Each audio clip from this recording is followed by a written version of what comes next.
say, I'm a new kid on the block, but they trying to steal. I got skills with the rock. And you be Austin like Steve Austin. Steady Fawcett, we cash her from hitting mash burn. On the break, you want me to take it? He's took with a left, right, he should.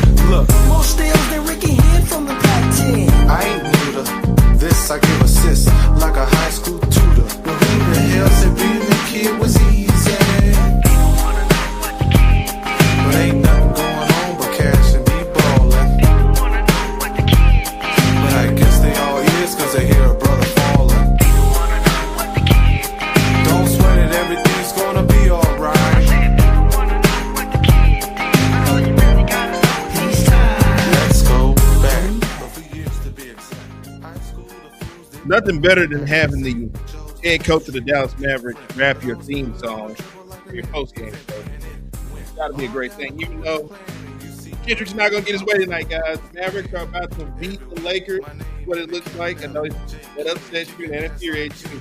You want to get this little draft pick, but not tonight. We finna hand LeBron a hot L. Settle down there, Koflak. Settle down there, man. We still got a few ways to go, man. But hey, yeah, it's good to have our head coach rap our theme song. You know, our head coach for now. Especially if they get the general manager they want, he probably won't be our head coach. Hey, you know, apples and oranges. You know, here today, gone tomorrow. But as for today, oh, what a jump! For today, the Mavericks right now leading the Lakers 64-53. But yeah, man, welcome, boys and girls, to the special edition of the Mavericks bFb post game show by you two co-hosts with the most. My name is the Big Kendrick Roberts, also with Walt Chisholm on the ones and twos, and we got a special guest lined up today, man. So Walt, take it away if you don't mind. Yes, and listen, this is a special edition. We're kicking our because you know we got a special guest joining us tonight. Kendrick, I'm excited about this. I'm gonna give a little backstory real quick. The way I got hooked up with this gentleman, his brother came into the barbershop that I cut hair at to get his beard lined up, and he informed me of who his brother is. And I said, man, I love the movie that he was in, and I gotta meet him because he did such a good job as his role in this movie that I have to I've got to meet him. Okay. So what we have is tonight we have actor. Stuntman. Make sure you take a listen to that. Stuntman and martial artist. You've seen him in the movie Straight Outta Compton. You've seen him. He's also done some TV too, but I can't wait to get into it with that. But you've seen him in also Surviving Compton, the Michelle A story. You've seen him also in Luke Cage. You've seen him Cotton Candy Bubble of Gum.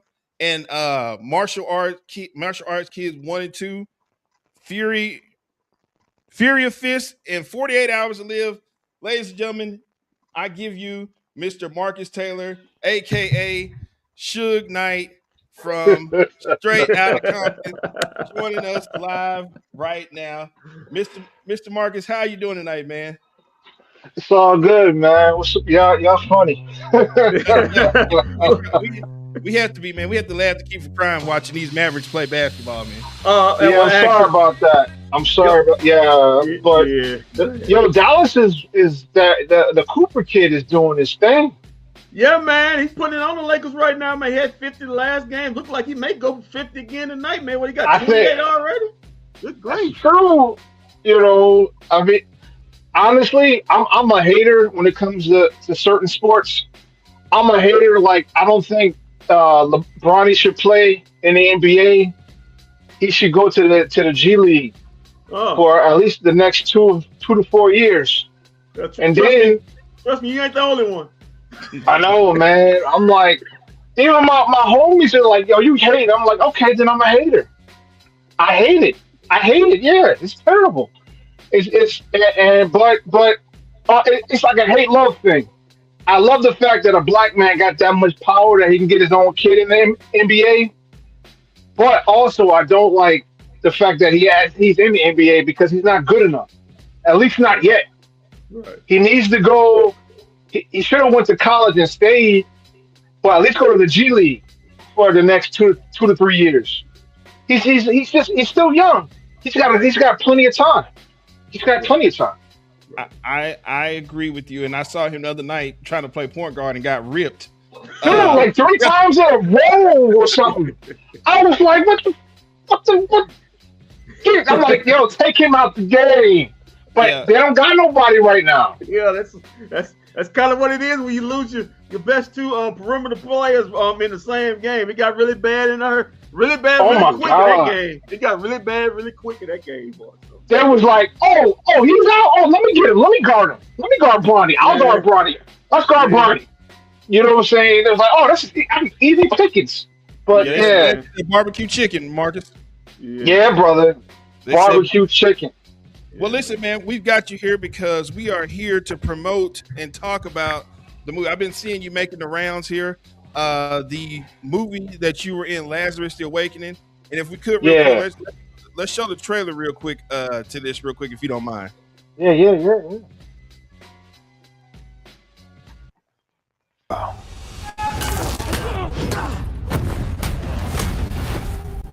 What do we know about him? Although drug use is not a new problem, the drugs that are being manufactured today, they are very different. Demetrius is a master puppeteer, the head of the snake. He's interfering in our business, and I can't have that. Yeah, you're a real tough guy with that guy. Come on, shoot. I need you to find out everything on this Lazarus.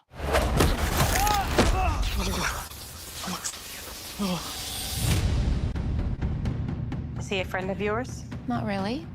Everywhere we show up, he's already there. He has tried to clean up these streets just like you and me. Demetrius would like to speak with you. As you wish. I was given a gift some time ago. I'm still trying to figure it out. Lazarus! You chose the wrong side, Lazarus. Sometimes we're lucky and we get a second chance. Saw a light, and I followed that light.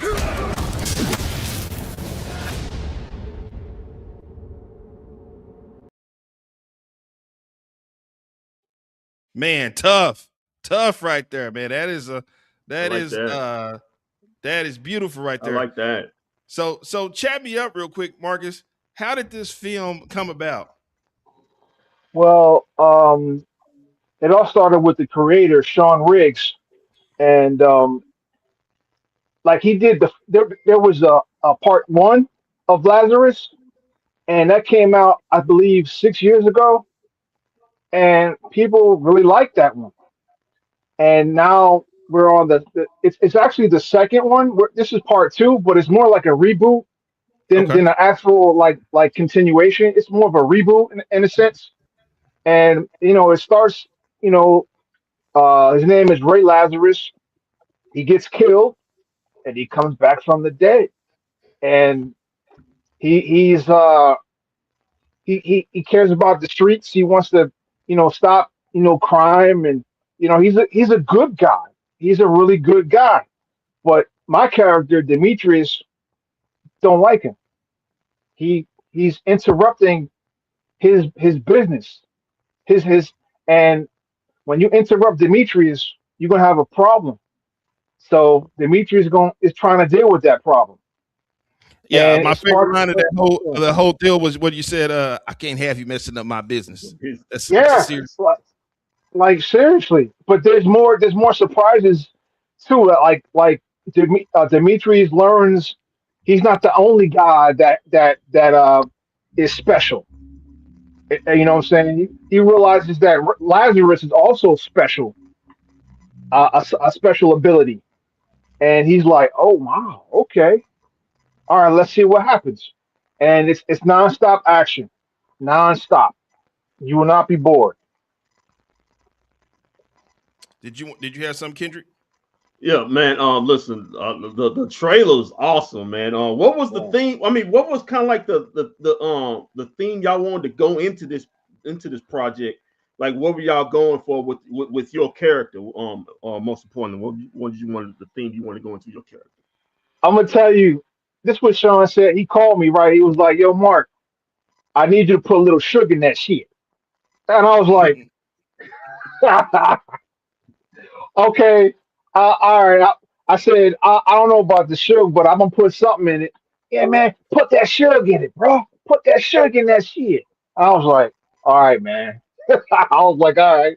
But I think Demetrius is more sophisticated, more, you know what I'm saying? He's more sophisticated bad guy. You know what I'm saying? Mhm. But people know me for, being shook, you know what I'm saying? You see the music, you know what I'm Mhm. saying? You know what I mean? It don't matter. I remember I lost 120 pounds like 3 years ago just to Yeah. show people I could be versatile. And then one time I went on an audition. They was like, "Who are you?" I said, "I'm on Marcus Taylor." "No, you're not. Marcus Taylor's big as fuck." And I was like, "No, I lost weight. Mhm. We want Suge. We don't want you. We want the Suge character." And Oh. I was like, seriously? I did all that work, 6 months of training and dieting, eating stuff I hate, just to show people I can be versatile. You know what I'm saying? But I'm getting more work, in my size. So I can't be hating on myself. You know what I'm saying? Well, you brought up the Suge character. Let's get into that because I know as you go in your career, you're gonna do more things. You want to be known for the characters, but you're known right now for the most iconic role of playing Suge Knight. And brother, I got to give you your flowers. You did your thing with that role. I actually watched the movie again Friday at the barbershop while I was cutting hair. We watched it. And man, I just remember the scene when you pulled up and the dude was parking his parking spot. Right. And, he had to reach down and then you threw the keys at and told him to park the car and you bet not see no blood in it. That Yeah, should that's my wife's favorite scene. No lie. That's my wife's favorite scene. She loves the fact that I just go in and beat this dude. But think about this, right? Think about this. If somebody is parking in your spot and you know that's somebody's spot, I'm gonna have a problem with him. I ain't gonna pistol whip the dude. But I'm gonna like, you better get out. You better get out of my spot before something happens. I might. Who knows? You know what I'm saying? I'm like, I can't. For that one, I couldn't fault him. But the pistol whipping, way too far. Way too far. Now in the I was watching an interview you did that you said that you had to gain weight for that role. Yeah, like 80 pounds, bro. Whoa. I gained 80 pounds in 3 months. What was your weight? Man, 320. I got Whoa. up to. Whoa. Yeah, I got up to 320. Yeah.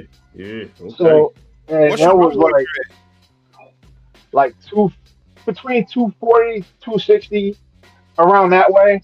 But So- like so when I lost the weight, like that- Robert, say it again. what is your diet or something like that? You just have to go home and just eat like cheeseburgers or what? How do you get Oh yeah, like pancakes, French toast, pizza, a lot of pizza, because pizza that'll put the weight on real quick. You know Man, what I'm saying? Like, I got a quick question. I just got a quick question. Yeah. We talk about the Suge Knight character. Yeah. You know, I've been hearing. You know, when you're doing with actors, when you get into these characters, you hear about these things like they changes they mindset even off camera. You talk about with Denzel, with Frank Wright, Heath Ledger. Unfortunately, when he did the Joker, was that kind of with you when could you separate the character when you went off from camera when you was at home, or were you still locked in to that a powerful character? It's funny you should ask because the director, F. Gary Gray, sat me down the first day of shooting and he told me, "I want you to be Suge Knight. I don't want you to be R. Marcus Taylor right now. So when you're on set, you're R. Marcus Taylor. I don't care if you don't want to be. You're gonna have to be R. Marcus. You can't be R. Marcus Taylor. You got to be Suge Knight." And I was like, okay. So that means if I felt like saying F you, or if I wanted to be nice to you, I'd be nice to you. If I wanted to be mean to you, I'd be mean to you. Didn't matter who you were. And I got in trouble. I got in trouble twice. Dude, I went up to, like, Dr. Dre was with DLC and he saw me. He was like, "What's up, Marcus?" But I was in Suge mode. Right. So I I went right up to his face, and then I just looked at him up and down, and I said, "It's a pleasure," and I kept on going, like I dismissed him. He Wow. was so mad. He was trying to get me fired. He was that mad. Wow. He was that mad. Man, And at the end of that day, I asked the director. I said, "Are we wrapped?" He said, "Yeah." Listen, this is Marcus right now. Am I getting fired? I told you, please. I don't want to get fired because I was scared. I was like, Right. please don't get me fired. I just doing what you told me to do. He's like, relax. You ain't fired. Motherfucker had a flashback. Don't worry about that shit.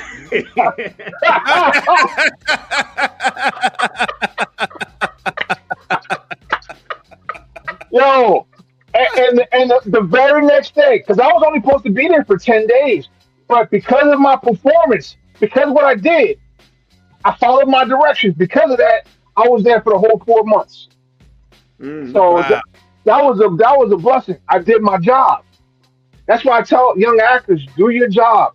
Do what you got to do, you know what I'm saying, as far as what your motivation is for your character you're trying to portray. Become that character. Don't just act. Become that person. You know, that's why I tell people it's a difference between acting and becoming. It takes time. But yeah, Shout out to the director. It was F. Gary Gray who did that, right? yeah. That's Gary Gray. Great dude. So Great guy. It's funny you tell that story about the DOC because DOC lives here in Dallas. Yeah. So back when I was around 105.3 The Fan, he came up there for an interview, and he was telling us a story of how after I guess the accident or whatever, he kind of got down on himself, and he met Erykah Badu, and she changed his life. His daughter Puma is by Erykah Badu. Yeah. And he was telling how she got him. She turned him into a vegan.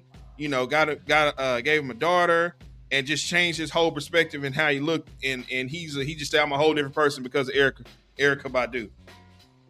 Yeah. Well, hey, Erykah, that's a strong sister right there. It is. She came to a Mavericks game one night we were there. She just has this aura over her when she what was that?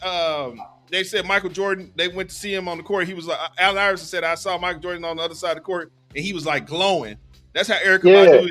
She's in the presence. You just see like a glowing aura over her. Yeah, yeah, man. She got what they call pheromones, man. She got pheromones. Well, she just attracts. She can attract anybody she wants to. You know what I'm saying? She got it like that. I ain't mad at it. Well, not to mention she was selling incense with the smell of her body scent. We'll say that word to be. Really? You were so good. Really? Hello. At 7:50 Central Time. What time you got Mark? Got him over 8:50. 8:50 Eastern Time. You pull that out right there.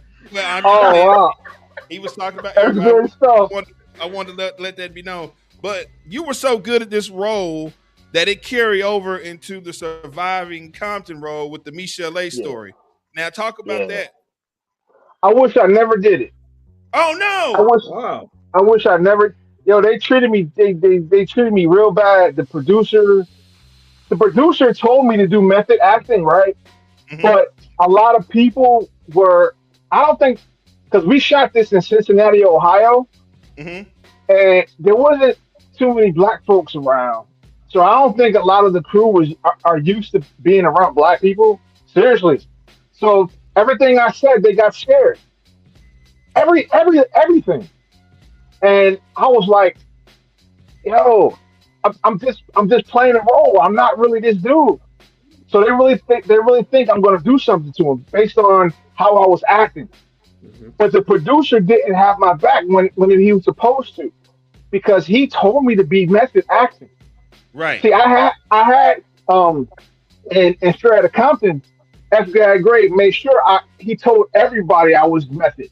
You know what I'm saying? But this Surviving Compton producer, he was not like that.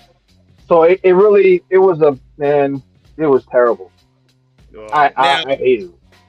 Now from that, But the money was good. What's that? But the money was I got paid 3 times more than I got from Strata Compton. But hey, the check's cleared. That's all that matters. It's all matters. Yep. Okay. Now you go into the Netflix series Luke Cage. Now, I understand you had some TV. Now, did you get your start on TV? Because I seen you on like Blue Bloods and stuff like that back in the Gap. Yeah, I started like people don't know. I started like in 1997. Okay. I was on Law and Order, and I was on HBO Oz. Right. That was the prison show. So I was on there for a couple of episodes, and then I got like flustered because I felt like my career wasn't going anywhere. So I stopped and I went back to pro fighting, and then I just made a decision like I'm gonna do my dream and become an actor. And the quickest way for me to become an actor, I felt, was being a stuntman. That was the quickest way for me to get my SAG card. Mm-hmm. So I started doing stunts for the first 2 years, and then I started doing like stunts with acting in it. You know, I would say a couple lines, then I get beat up or I get killed, stuff like that. And then, you know, a friend of mine, her name is Jo. She hit me up and said, "Yo, they're auditioning for this new movie. You should go out for it." And I was like, "Okay, I'm gonna go to LA." I just had faith, bro. I just had faith to go to LA and audition. It was 3 auditions I had to do, and you know, I got the part. I remember you telling the story of how when you got straight out of Compton, I think you called your wife and she was like sleep. And congratulations. Then the next morning, I think she realized, like, wait, so what happened now? That's what happened. Like, as soon as I got the part and I was going back to the crib, I called her and I said, "Honey, we did it. And she said, "Okay, call me tomorrow and tell me because I'm going to sleep." So I was like, "All right." She trying to get them made out. She trying to get them made out. Yeah. But when I told he calls his wife and tell him we ain't gotta eat no more chitlins. That's right. We don't gotta do no oodles and noodles no more. We don't gotta do all that ham. Yeah, man. Yeah, I got ready to go sleep. That was crazy. But that was to me, that's still one of my favorite moments because my wife don't care. She don't get phased with this whole acting and celebrity thing. She don't get phased. So that's a good thing. I got a good one. And I'm keeping her. Yeah, how long have you guys been married? 21 years. It'd be 22 in July 31st. That's a blessing, man. That's a blessing. Yeah, that's the blessing. That's amazing, right there. That's amazing. Yeah. So, we're talking with Marcus Taylor, aka Suge Knight. He's here to promote the movie Lazarus. Now, Lazarus, you are the villain in the movie. Am I the villain? Are you? Yeah, good question. Are you the villain? Am I the villain? Are you the villain or are you not? I don't know. Like, why I gotta be the villain? What does this say that I'm the villain? Just like in Straight Outta Compton, was that a villain? Well, yeah, because Suge's a bad guy. But I'm saying, how was that a bad guy? In this day and age, who are villains and who are good guys in this day and age?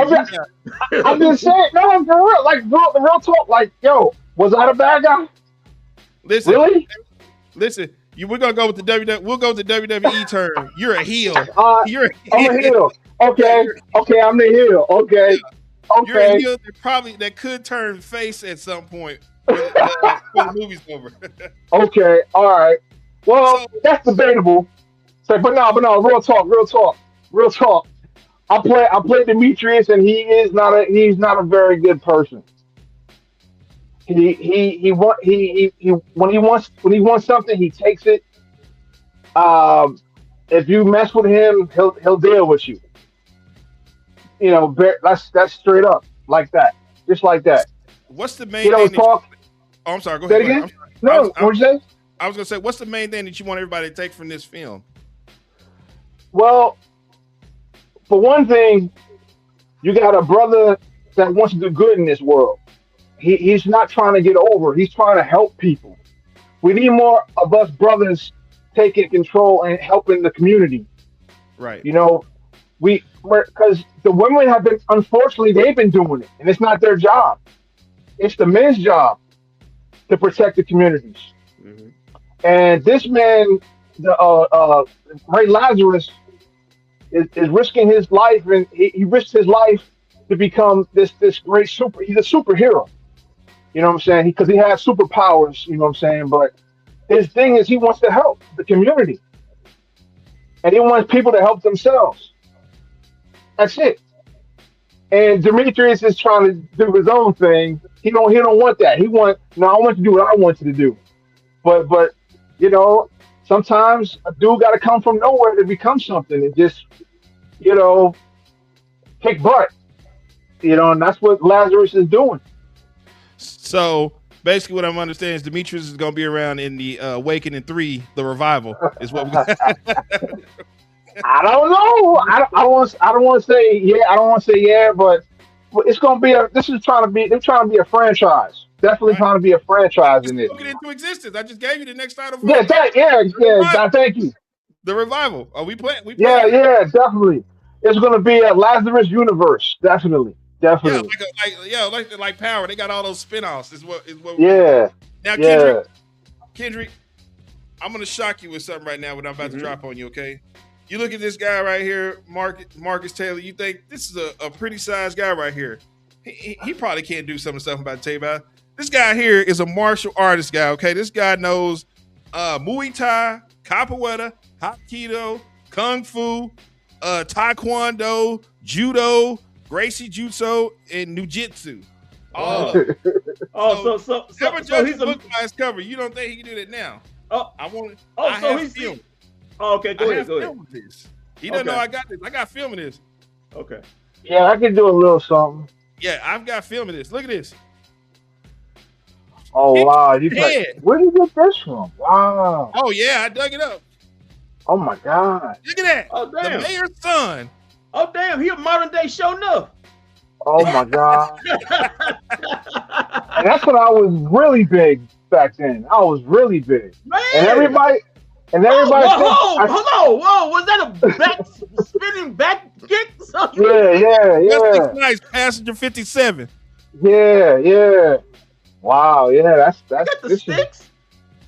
Oh yeah, that's crazy. Yeah, So you certifiable. Oh, you got the sword. Oh, Third degree black belt. This brother is. Stay away. You kill people. Oh yeah, I can get it in. I can get it in. Look at that back kick. Yeah, I dare somebody try to mug him in the back alley. But you ain't. Nah, we don't want that down. Look at that back kick. You see that? You know what? You know what's funny? Oh! Oh man! Oh yeah, that was fun. That's fun. That's fun stuff. I like. You know I dug that up on you. You didn't know I did my. Yeah, I was like, you went through the crates. Hold on. That ain't no. I got more. No! Mark, damn! Wow. Trust me, he'll find it. Wherever it is, he'll find it. Oh my God! I remember. Oh snap! Where did you get this from? Who gave this to you? I got this. Oh my God! This is like, wow! You gotta cue me in because I don't know what this is. What is this? What am I? This is the first thing I did. Like 8 years ago. This was in California. Okay. And the dude shot this on an iPhone. Wow. And and it's my my martial arts little sister. That's the young lady right there. She's a very famous stunt woman. Mm-hmm. Angela. Her name Angela, and she can really put work in. She can hurt folk. And those other two guys, those guys are really they're very accomplished stuntmen. And actually, the guy with the hat, he's my stunt double when I do stuff for like acting. Yeah. He does my stunt double work. If I ain't gonna do it, he'll do it for me. Yeah, it's crazy. Okay. Wow, you really came out the Yeah. Yeah. You Ah, never know yeah, what yeah. people got. I know. I'm like, yo, he got where you get what else you got? You got you got the FBI files? I don't know. Hey, he may have your taxes from 2012. You never know. That's what I'm saying, man. Like, are you bugging my phone? I don't know Yeah. what's going down. Yeah, I got Yeah, it. this was way back. And actually, I had a torn meniscus, and I was still doing this stuff. Oh damn. I had a torn meniscus, and I said, man, I'm still going to do it. But I was a lot crazier then. You know, when you get a little older, you get Yeah, less crazy. yeah. You gotta calm down because You a couple got to of years calm down ago. just a little bit. Yeah. Yeah. But Yeah, man. yeah, that's crazy. Yeah, yeah. I get it in. I can still jump.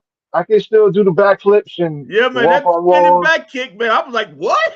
I Yeah, said, yeah. I get it in. I try. I train. Sometimes I train twice a day, at least 4 to 5 days a week. I gotta stay in shape because there's always people trying to get your spot, and I was like, well, you're gonna get mine. You ain't right, gonna get my spot. And right. I honestly, when I started putting the weight back on from being so thin, I was like, you know what?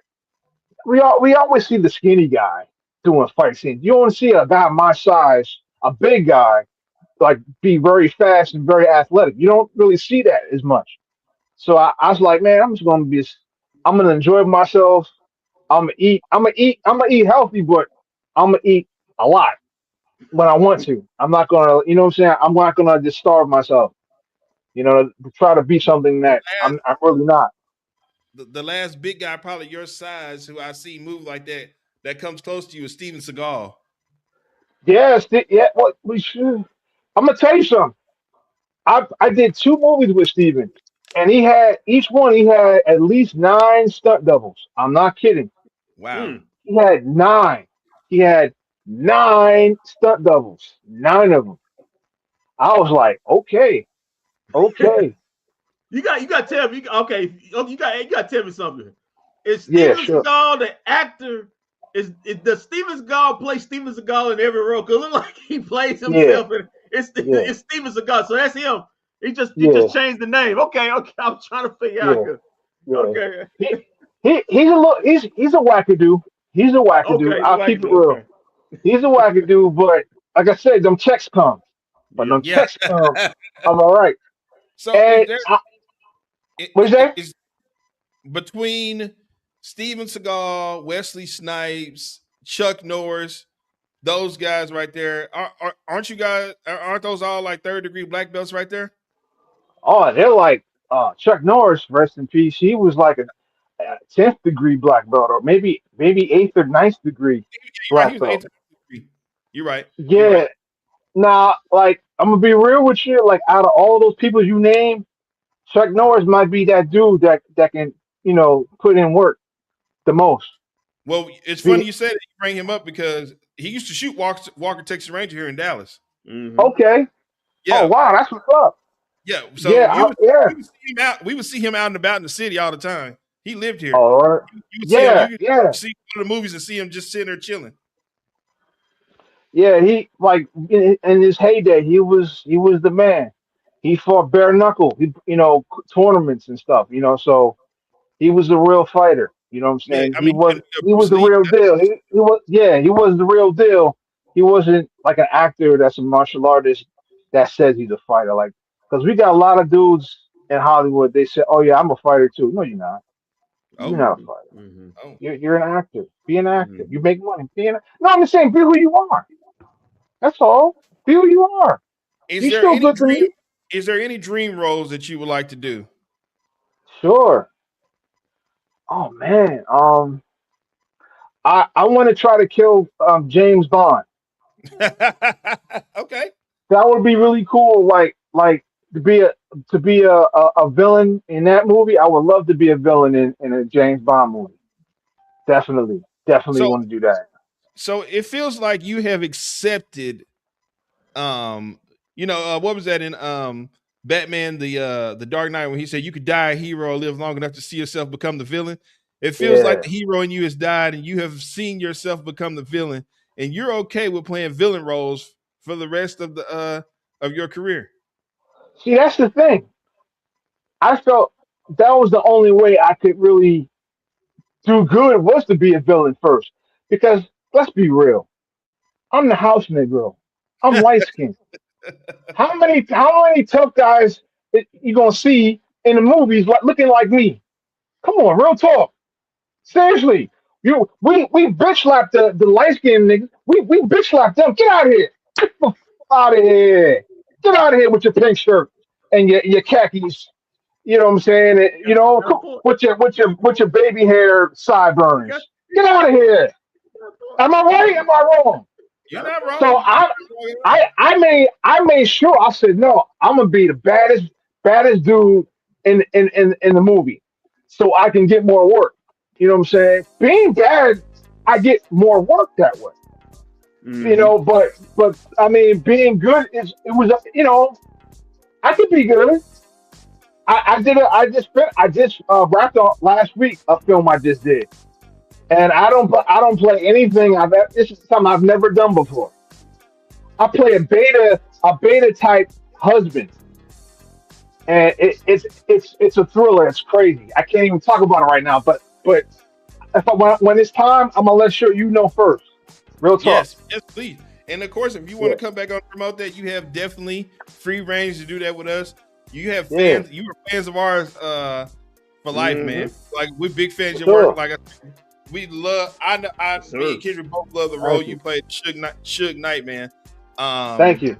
I think you're one of the greatest upcoming villains in this in this game today, man. Thank you, Rob. That means a lot. I appreciate that. I work real hard at it. You know what I'm saying? And you know, eventually when you see me, you're not going to just see the you're going to see me do a lot of more different types of roles. I'm gonna because if I gotta do it myself, I'm gonna make it work. You know, because sometimes like, yo, this is the time now when we can do our own thing. Hollywood can come to us. Right. We don't have to go to Hollywood. Right. You know, there's a lot of people they got a lot of different studios and a lot of different people doing their own stuff.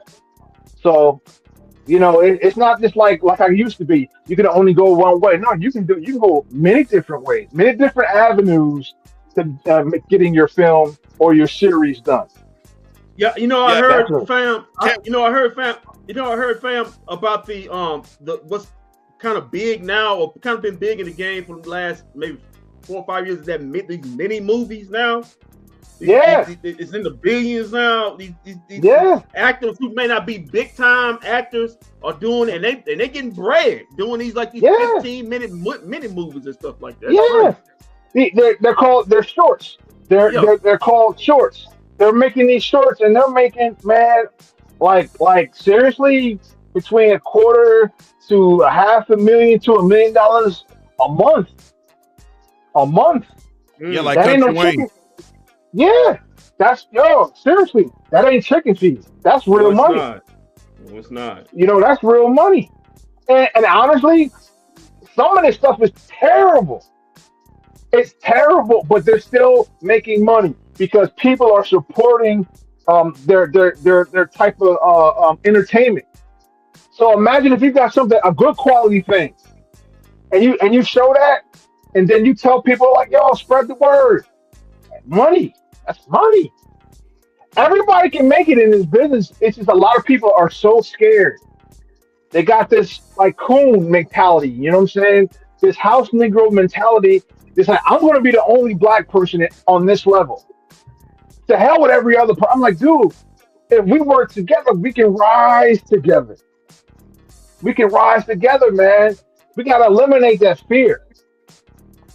Seriously, because it's hurting us. One more thing before we let you go. If they came to you and said, we would want to do a straight Suge Knight movie, would you do it? Yeah, for the money. If the money good, yeah. If the money is good, yes. If there's 7 figures, yeah. Yeah, I'm not. I mean, yeah. Now, do you think? I don't know if he would be, if Suge himself be a part of it, but if Dr. Dre and Ice Cube got back in it, I don't. We really didn't get to talk about that. What was your relationship like with those two coming into the movie? After Dr. Dre realized that I wasn't disrespecting him on purpose, we got cool after that. You know what I'm saying? We got cool after that, and so did Q. Like the whole group came, and it was. I'm gonna tell you how it felt. People ask me how did it feel to be in that? I said it felt like the Million Man March. All the brothers came together from all walks of life. All the guys from the different gangs.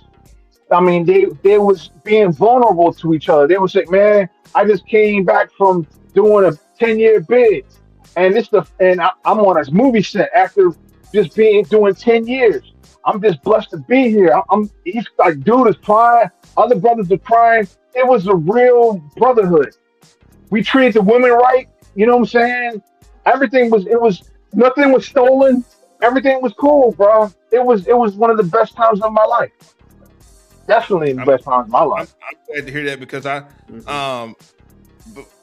your character, the guy who played Eazy-E, and Ice Cube's son are the three that made that movie feel real to me.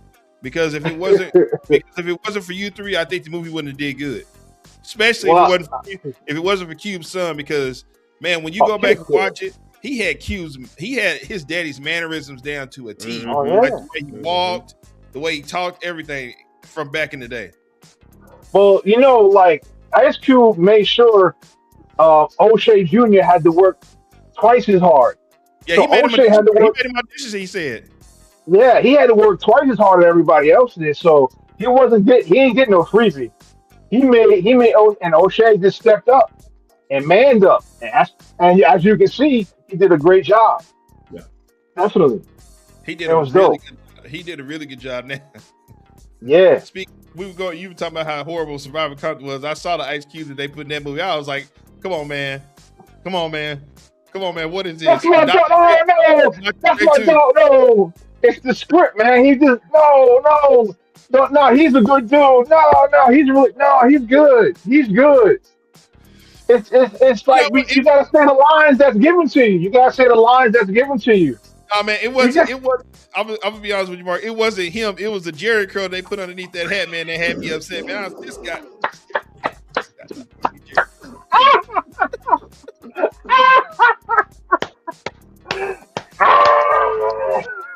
You know the Jerry curls back that they put on him, man. You know that thing was whack. Man. It was oh man. It was their hair department.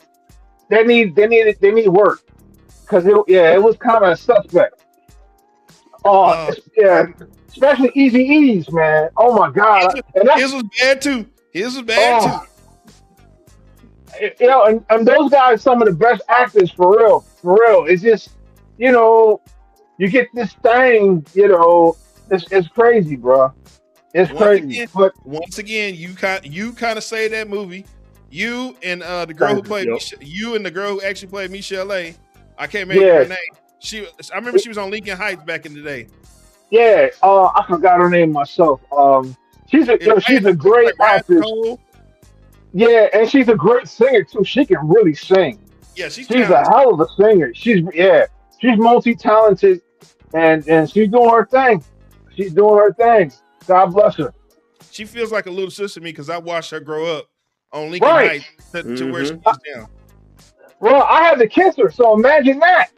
Right. Because I seen her when she was a kid, and I'm like, I'm grown, and she was a little kid, and I was like, oh man, I gotta kiss her. Oh no,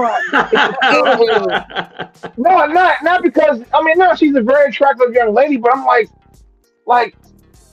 I'm older than her. Yeah, man. Yeah, man. And that, some people don't have a problem with it.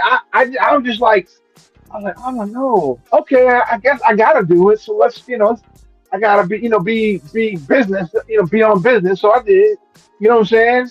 And I'm sure she didn't want to kiss my old ass either. So I don't know, you know what I'm saying? So I don't know, but like I said, the movie did real well. But would I do that particular? No, I wouldn't do that again with those type of people. No, everybody. I mean, the actors were cool. It's just like the producers was, you know Was what that a I'm Wendy saying? Williams production? Say it again. Was that a Wendy Williams production? No, but it was VH1. Okay, It was okay. VH1. But they're the ones who did the TLC one too. Yes, yeah, They did okay. the TLC yeah. one. Okay. Well, listen, man, we didn't mean to keep this long. This conversation was just going so No, good. I had fun. Listen, man, thank you so much for coming on here. Like I said, we're big fans. Thanks, brother. Your brother Dennis down when he's here, he comes down here to the shop to get his haircut. That I read. So that was a blessing to have him coming there. I got him hooked up with a film dude for you guys. So you and my film buddy are gonna be doing some work soon from what I'm understanding. So Yeah, that's what I hear too. I'm looking forward to it. yeah, It's man, gonna be dope. You got fans in me and Kendrick for life, man. Yes, sir. Appreciate that. Thank y'all. If you ever have Appreciate anything it. to need us to promote or put out, you let us know, man. We got you. Yeah, we got you. Just check, like I said, check Lazarus the Awakening. It's on Tubi now. So you can watch it right now on Tubi. Lazarus the Awakening. Yes. Check that out. Yes, sir. It's really good. You give some social media handles to the people. Oh yeah. Yeah, hit me on Instagram. I am R Marcus Taylor. One word. I am R Marcus Taylor. One word. Yeah, and let's talk to the producer about getting me and Kendrick a role on the Awakening 3, the revival. Yeah. I'll do that. I'll do that. Real talk. I'll do that. Revival. I'll do that. We come do a show. We'll do a show. Yes, a sir. broadcast in the movie for you guys. Yeah. That's what's up. Yeah, man. I'll take a drive-by shoot. I'll take a drive-by shoot, man. I'll take some footage, man. You had those in there. We had that in there too. So yeah.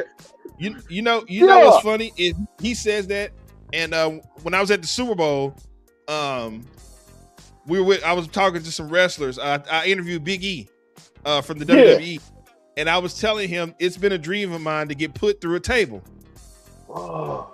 So I would be. I'm willing to perform my own stunts. I don't need no doubles. I'm willing to perform these live. I don't need a stunt double. Let's get this thing going. Yeah, you go ahead and do that. You go ahead and do that. Yeah. I'll watch you get put through. I don't need to sign no waivers. I'm not suing nobody. Let's get it done. You go ahead and do that. Hey, Marcus, my thought exactly what you thinking. Yeah, you fool, you go ahead and do that if you want to. We're not gonna need to get Marcus as a stunt double, or none of that. No stunt man, nothing. I'm gonna do my own stunts. I'm Jackie Chan, baby. Go ahead, brother. Do you, man? It's your life. Yeah. Thank you again, Marcus, for joining us, man. You have a good night. Happy Easter. Everything to you. Yes, sir. All right. God bless. All right, man. Peace out.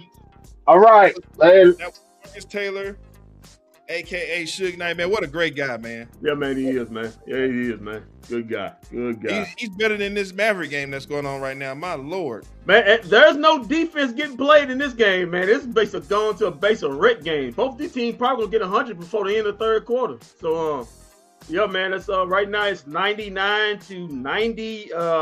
Late in the third, about a little bit over 2 minutes.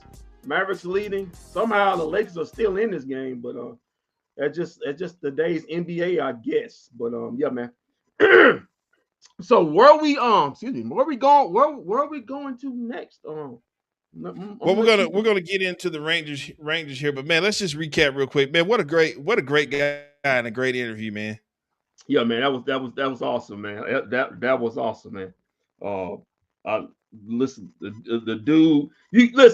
You can tell the actors who are and you know people in that business, man. You know they some real people, man. That dude, he's some real people, man. He just laughing and joking with us, shooting the breeze with us, man. Just an awesome interview. You can tell.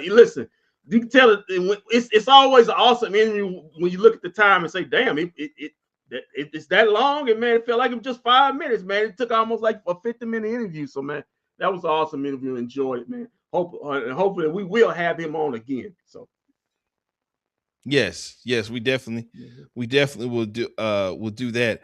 But yeah, man, it's just that interview, like I said, that interview came about because like I said, his brother comes into the shop and gets his haircut. And he was telling me, I was like, man, I love, he was one of my favorite characters in the movie, and I want to interview him and get his side of, you know, what it was like to play that character. Mm-hmm. Yeah, man. Yeah, man. Awesome, Carol. Like I said, I wanted to ask them because most people like that. Yeah. When you're doing something like that, and you know, they'll tell you, oh man, I'm only gonna do 20 minutes or whatever. I told them we could do 20 minutes or whatever. And hold on, give me 1 second. That we could do, you know, just about 20 minutes or whatever. And you know, he wanted to go longer. Okay. Yeah, man. Yeah, man. Yeah, man. Shout out to him, man. You listen. Like I said before, when you tell the interview's going well, when you look up and and you pass that mark and it feel like you just been talking just for a little while, man. So, great interview. Hope we will have him on again for some future projects. We'll listen. Lazarus the Awakening on Tubi. If you got Tubi, go cop that. Go check that out, man. I'm gonna check it out tonight because I do not have to go to work tomorrow morning. I'm off tomorrow morning. Whoa. We can't skip over that one. We can't skip over that. Now, what's going on here? Ain't nothing, man. I took a day off, man. Oh, you took a day off. So what are you into tomorrow? I'm not into nothing. I'm into being at the house. Oh, you're gonna be at the house. I don't know what you. Listen. I know you locked there at the house with girly and significant other and stuff like that, and so the out life is probably out for you. But trust me, you don't. So if you ask some of the other compadres, I'm in the house too. So you don't have to put on no music or nothing. You don't gotta put on no music. I don't know why you put no music for. I'm just gonna be at the house.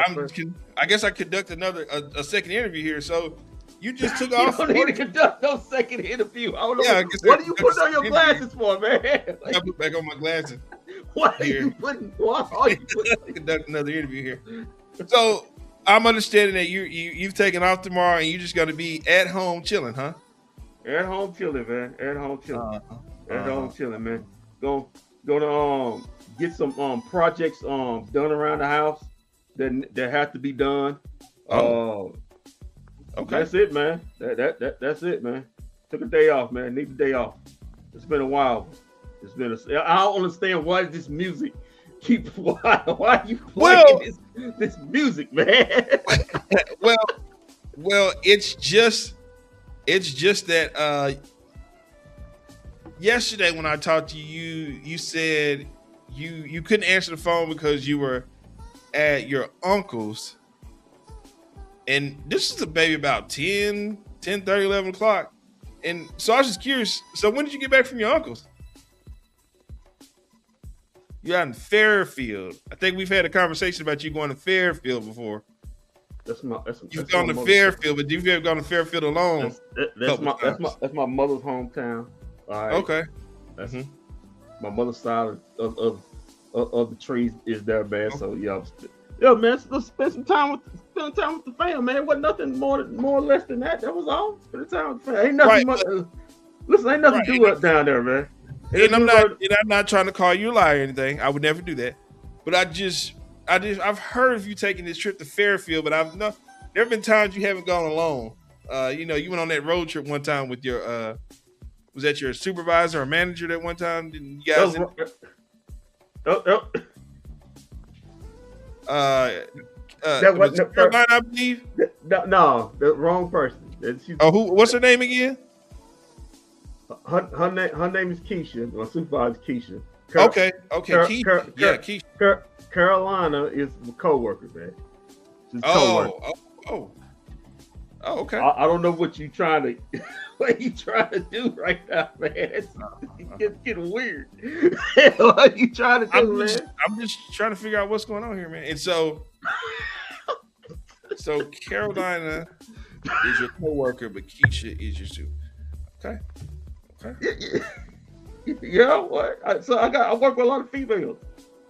I mean, apparently so. This is news to me. I didn't. I didn't know about these two. So, and both of them are gonna be at work tomorrow. I guess. I don't know. I ain't gonna be there. I mean, I'm not gonna be there, so I wouldn't know. I'll see him on Tuesday. Okay.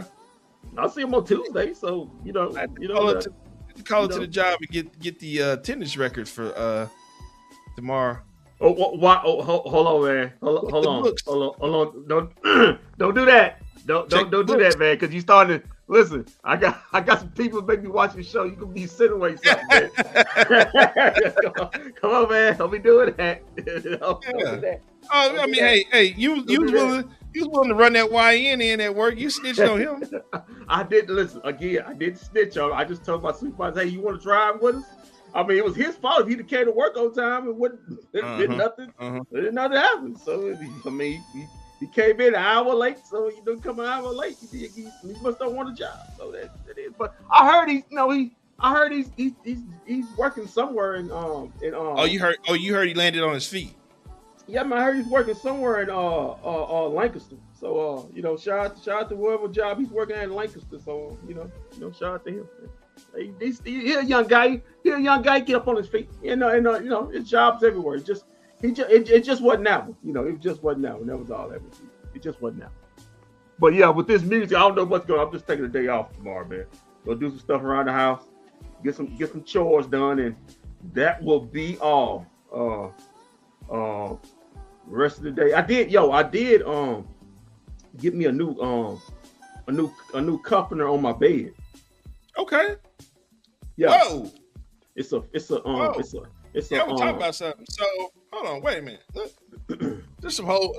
There's some holes in this story. What are you putting your glasses on for? I'm trying to say, what are you putting your glasses on for?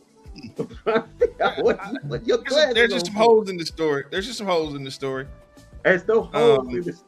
There's no holes in the story. There's no holes in the story. Either way you wanna put that around, there's none of that in the story. Well, I just found it interesting that you dropped that on me, that you got a new comforter. Yeah, new bed top comforter, man. Yeah, about $400. $400 well spent. Really?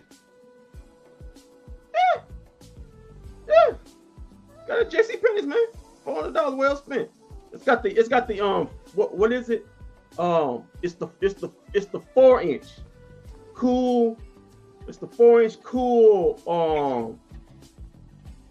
God, what is that? The 4-inch cool. It's some kind of cool mixture off in there to keep your mattress cool, and it's a 4-inch comforter top with the spread, with the cooling spread, and yeah, man, that thing cost about $400, man. That thing cost a grip, but money well spent. I enjoyed it, man. Makes my back feel great. My back feels great. Didn't wake up, no back pain. Listen, if you don't want to buy a mattress, which I didn't, I can buy a mattress, but I ain't want to spend that kind of money. Listen, go get you an expensive comforter. It may not be a mattress, but trust me, if you don't have the funds to get you a mattress, go get you a comforter.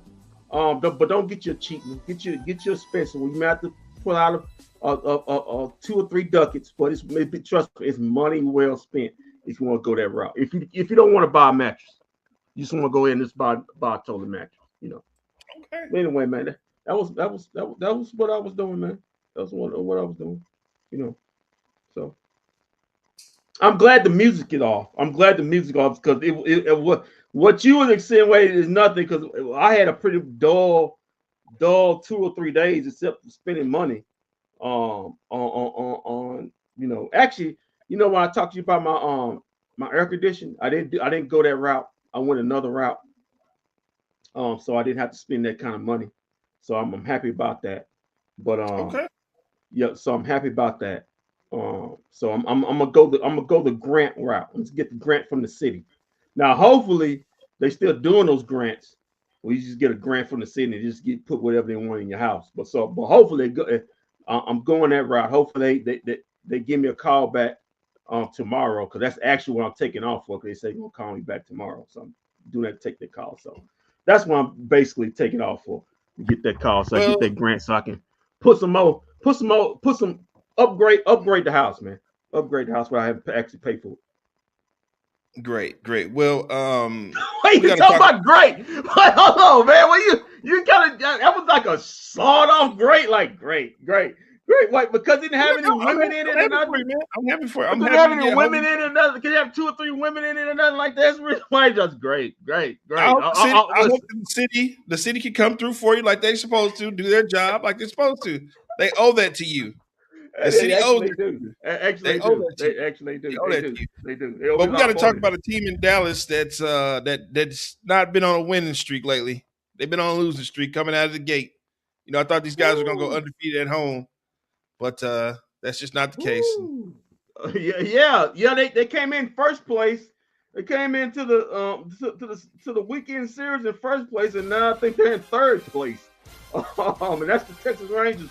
Losers of 3 straight at home. Their first 3 games at home lost to the Cincinnati Reds. So we are not going to the World Series. Heck, the way the Rangers look, we're not even making the playoffs or the wild card. But the Rangers take another one 2-1. Hideo, it's not been a good day, a good weekend if you're a Texas. Oh, and they had the roof open at the stadium today. Wow. Roof Rangers tried everything. Roof closed, roof open, powder blue uniforms, regular white uniforms, blue uniform. It didn't work. But this guy right here, Mr. Leiter, he started off the game awesome, man. 5 strikeouts in the first 2 innings.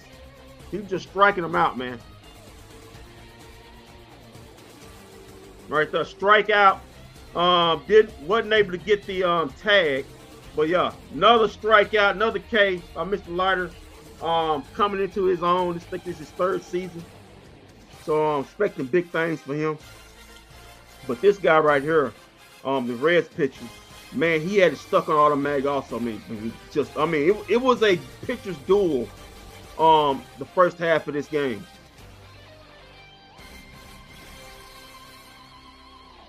And there's the out. It's just the Rangers off bats couldn't get on track, man. They couldn't get on track. But this guy right here, he kept him in it as long as he could, man.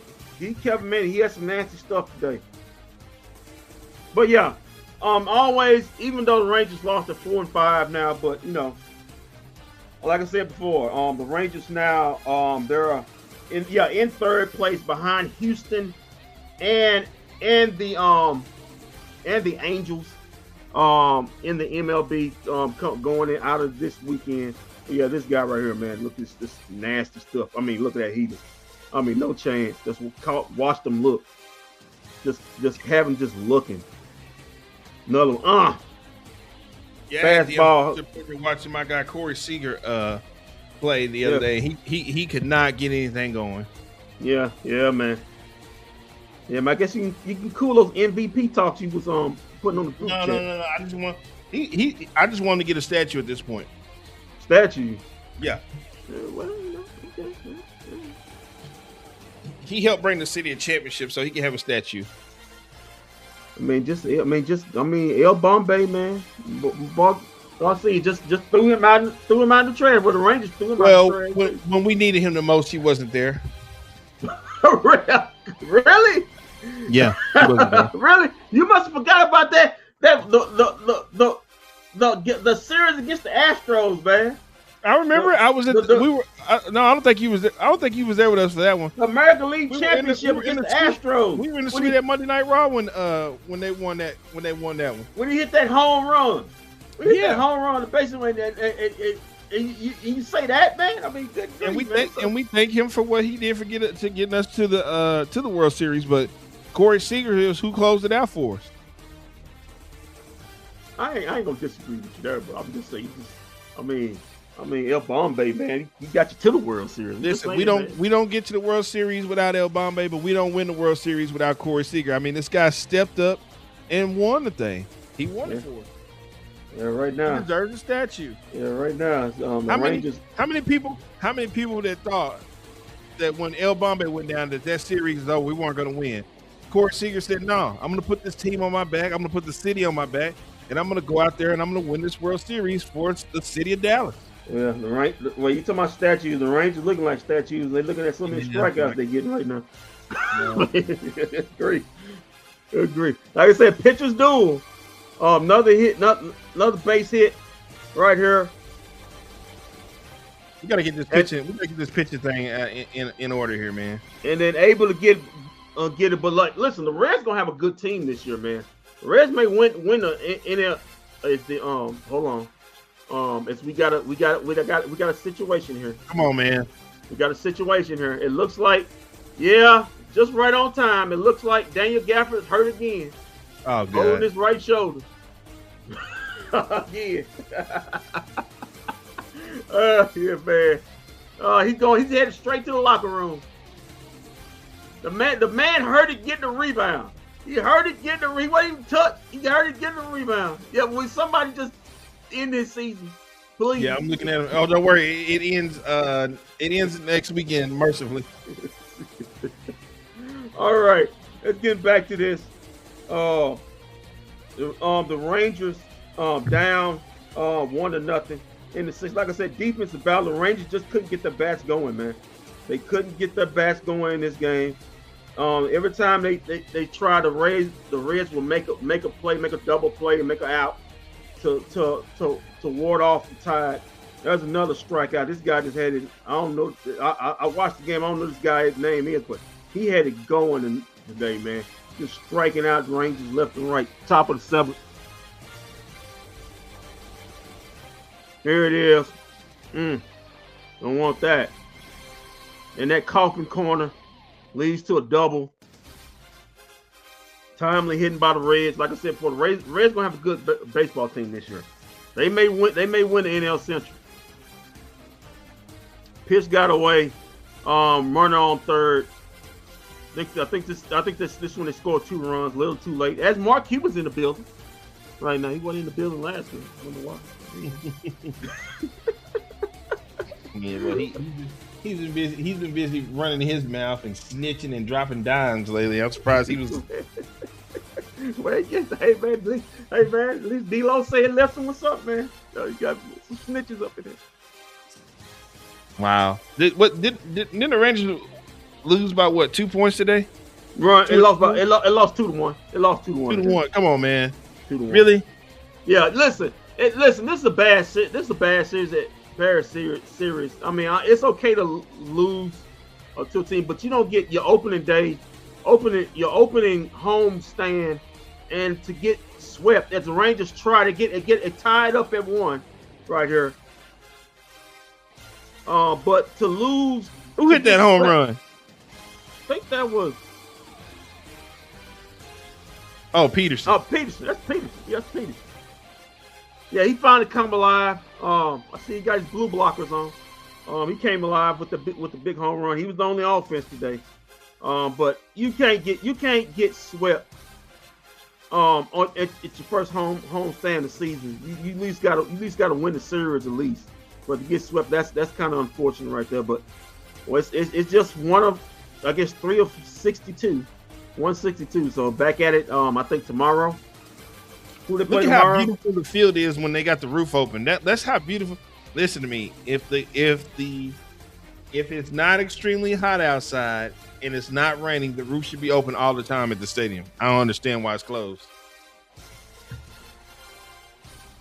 Okay. So yeah, okay, there you go. The Rangers and Mariners tomorrow at Globe Life. It's pitch 7:05 tomorrow. Mariners and Rangers. Yeah, this is a good listen. Just listen, defensive game.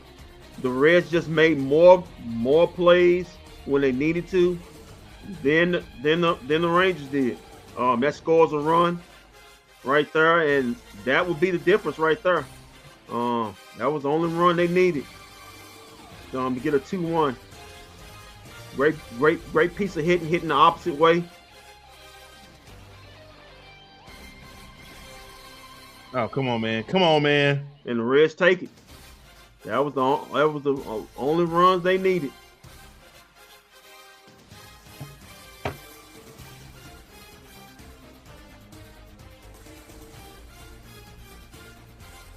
Yeah, I saw this play. I felt he should have kept going.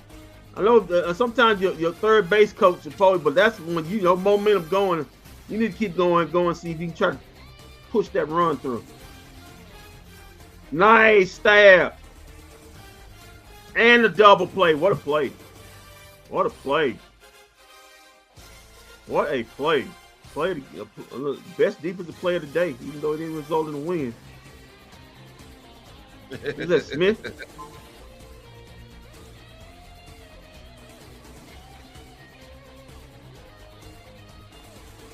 Good ball right here. Once again, Rangers in scoring position. They just couldn't make enough plays to push those runners over when they needed to. Got the save right here. But this play right here, Rangers in scoring position.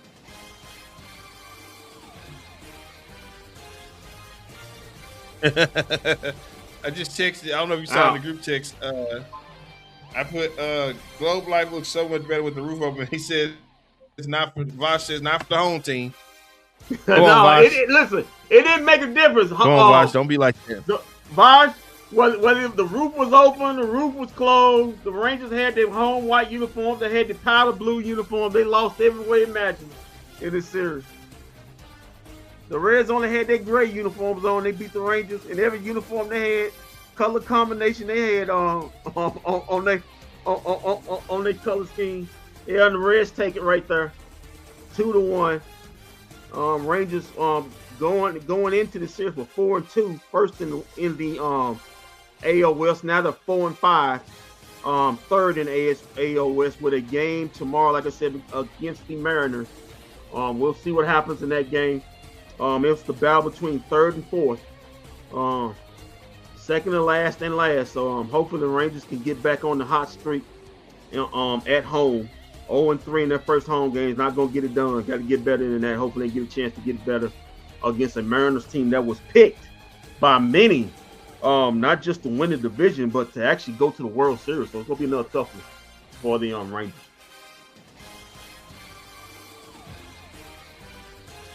Oh man, come on, Rangers, 2-1. Is that really the best you got? 2-1. Only one run. One run on a Sunday afternoon. One run. That was it. As we right now update, Mavericks are up 7 with 8:11 to go in the fourth, 114-107. Walt, while we're waiting on this, can we chat it up a little bit about what happened today in the women's? You must have read my mind because that's where I was going next. Okay, let's go. What happened today in the women's title game as UCLA first ever women's natty in women's basketball? I thought it was like 1970 something. So what now? I thought it was just like 1970 something. Yeah, 1978, since they won a national championship, since the university won a national championship. This is the first national championship for the women's basketball club. So it's their first ever one.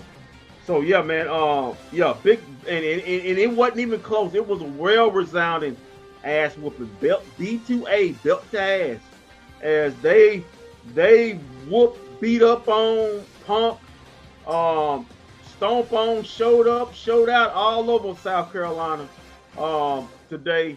I think they were up as many as 30 in this game. I forgot the score, but yeah, it wasn't close. It was a dominating performance by the Lady Bruins. 6 seniors going out with the national championship, and man, Walt, they did work today. You know my girl, Lauren Betts. I thought I was going to get to yell out my favorite Kim Mulkey line. I'm going to have to get a clip of that. Who can guard Tessa? Well, apparently not. Nobody from South Carolina. They couldn't guard anybody. Because, man, listen, I know that she kind of slipped on the draft boards, and people been talking about, well, she might be too stiff as far as the defense and stuff like that. We have to come into the group chat about her being off. But listen, defensively, she stepped up in this tournament, man. She was got there guarding on the switches on perimeter. You saw that block she had on Madison Booker. She had another big block today. She's a shot blocker. she was just turning away Gamecocks all day long. Listen, Dawn Staley, she had that look in her eye like, yeah, it ain't gonna happen tonight. This Bruins team, had it early. yeah, she Dawn Staley had that look, said, you know what? Hey, when Waffle House opens, when Waffle House opens, I'm ready to hold me a stat. But yeah, man, it was a dominating. He had that look early. It was a dominating performance. I mean, but listen, they truly are the best team in college basketball. They only lost one game, and that was the team that they beat in the Final Four. That's Texas. They lost early in the season to Texas, early in the season, but they revenged that in the semifinal. So they finished the season 36-1. Only lost. So they're the best team in college in women's college basketball. They got 6 seniors coming out in a draft, and all of them improved their draft stock. I'm talking about Kiki, talking about Lauren, all those young ladies improved their draft stock today. But they showed up and showed out. Anything you want to add, Walt? Yeah, very impressive win today. I know I did not have UCLA. Both of my teams got eliminated Friday, back to back. UConn and Texas. The board on the board I did not have UCLA winning this thing, so they come in with a surprise. And it's a beautiful thing to see Lauren Betts win on her way out the door. I always love when seniors win a championship as their last moment in college. I love that so much. I was very impressed with Lauren Betts in the past few games. She really stepped up and put the team on her back and went out there and got those dubs. Listen, it was questions about her. About can she win a national championship? Can she get it done? She's been close so many times in the last few years at UCLA. But yeah, man, her last time up kind of reminds you of Paige Becker. Her last time going around and she got it done. Her and the Jackheads kid, Gabrielle Jackheads, they really stepped up. She hitting big threes out there. Like we're talking about Kiki out there balling. And this was, South Carolina. It just the fact of the matter. It just the size caught up with them. It just caught up with them the day like I said, they got away with it. They played the game of a lifetime against UConn, and maybe that's what they played the game. They just didn't have. They were very physical. They were very physical with UConn. Don Staley said. Don Staley. I'm not trying to give an excuse to how South Carolina, and neither Don Staley.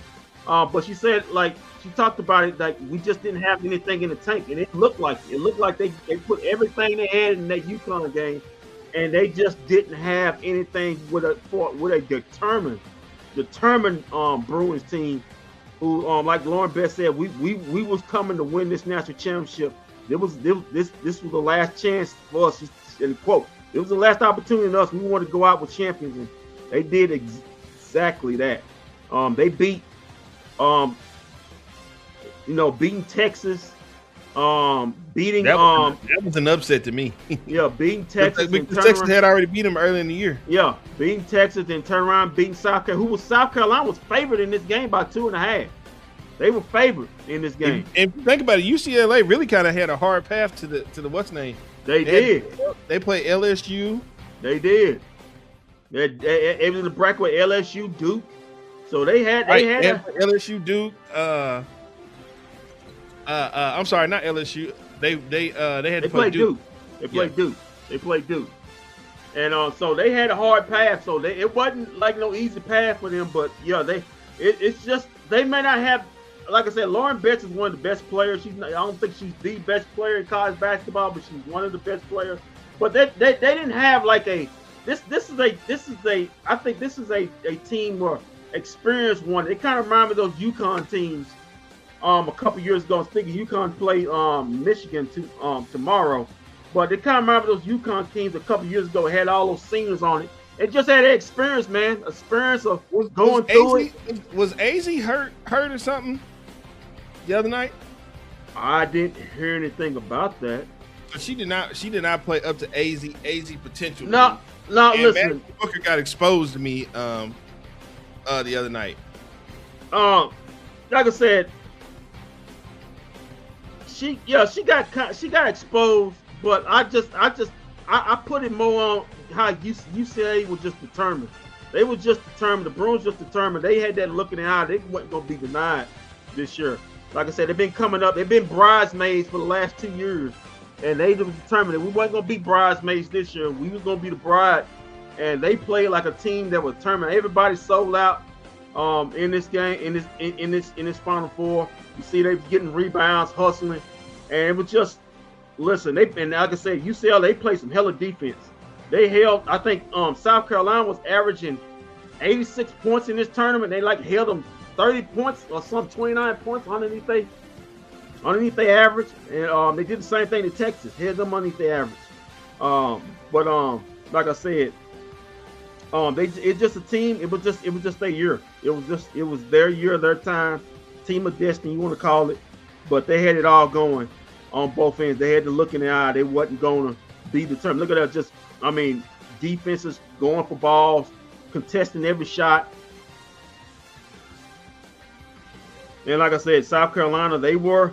Just get away from South Carolina quick, fast, and in a hurry too. Like I said, South Carolina was a favorite in this game to win it. They was a 2.5-point favorite, and I guess like I said, UCLA took that to heart. They played like a team with a chip on their shoulder.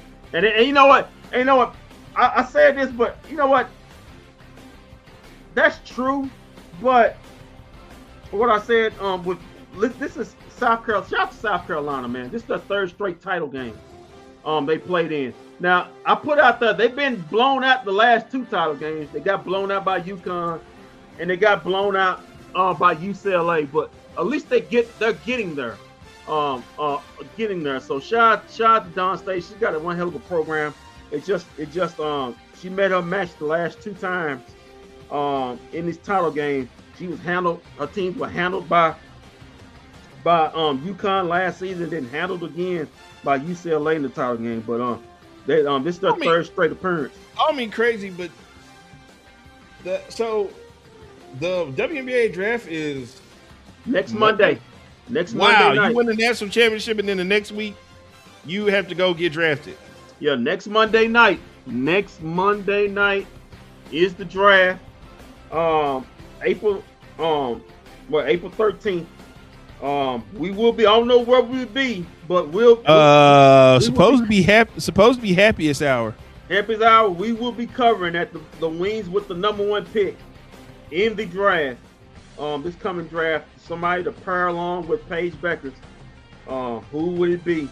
But right now, all the mocks have either AZ Fudd or this our farm from France or Valencia, the center of Valencia being the top 2 choices for the Wings. But I put it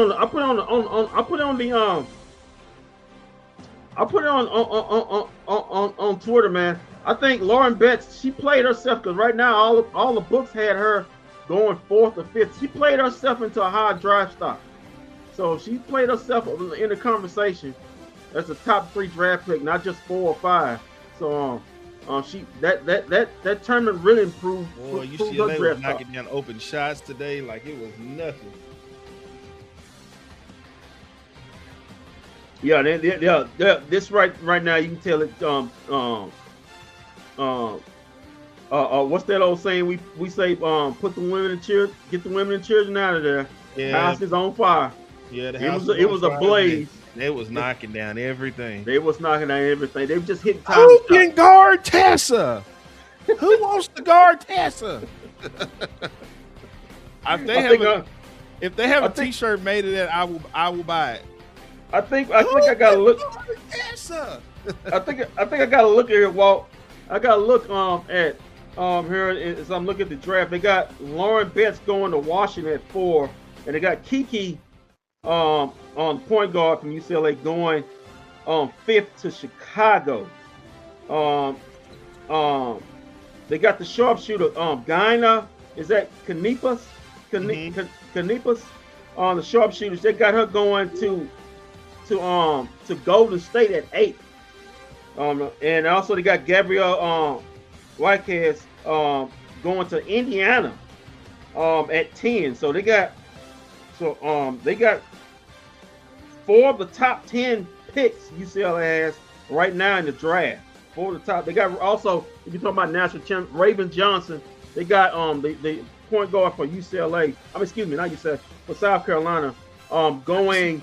Now this is the Raven Johnson who clamped up Caitlin Clark the year she left. They got her going. They got her going.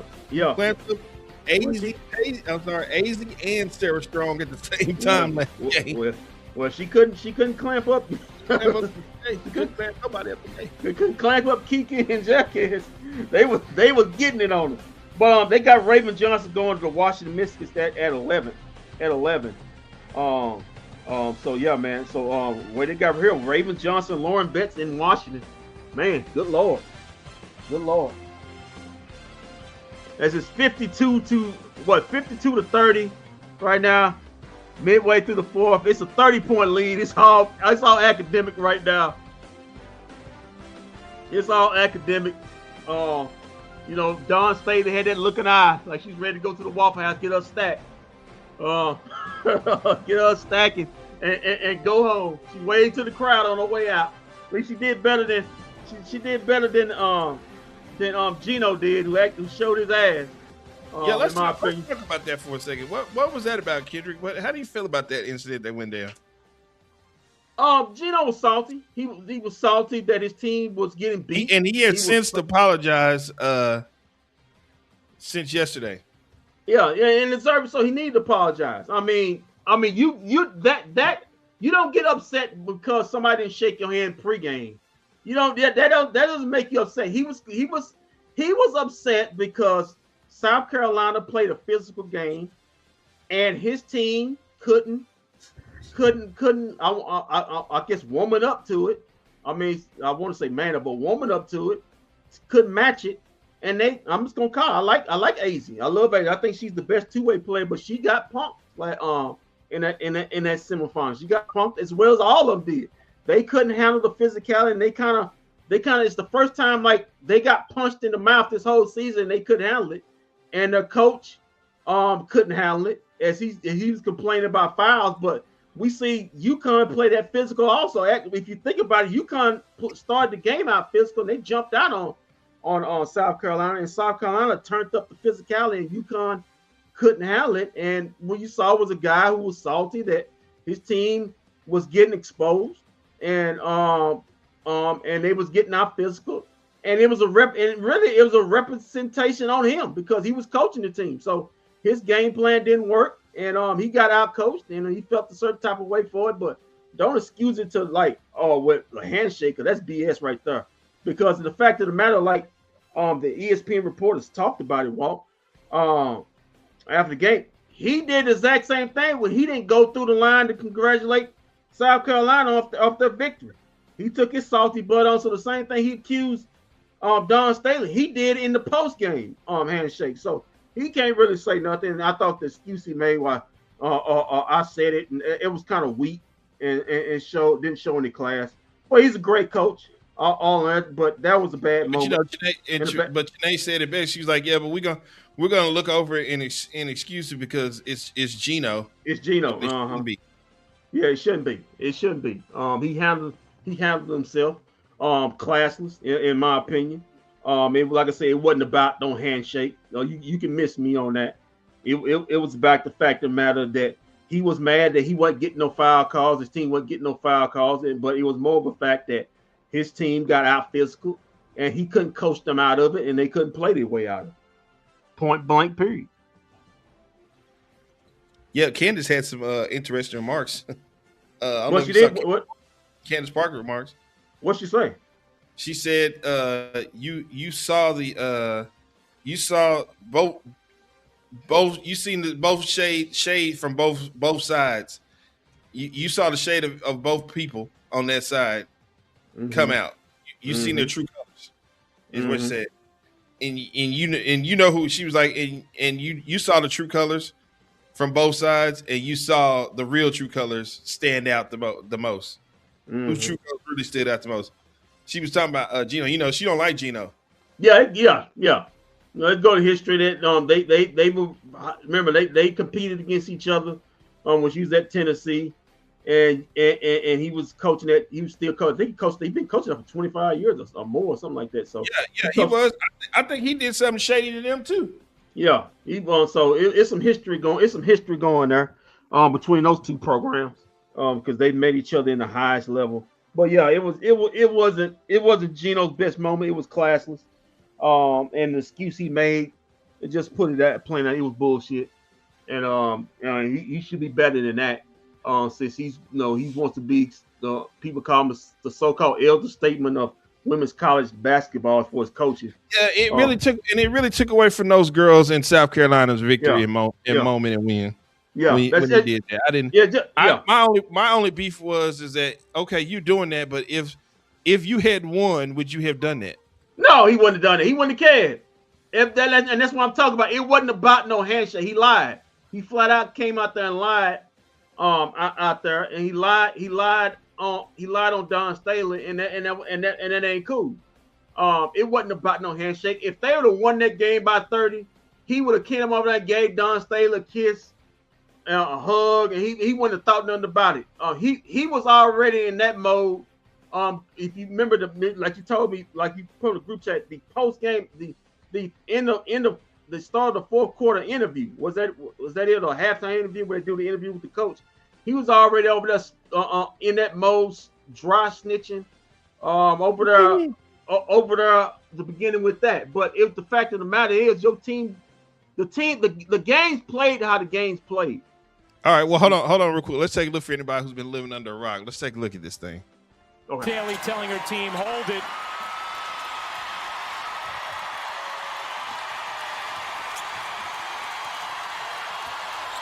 All right, so Don Staley, they'll say they're going to hold it.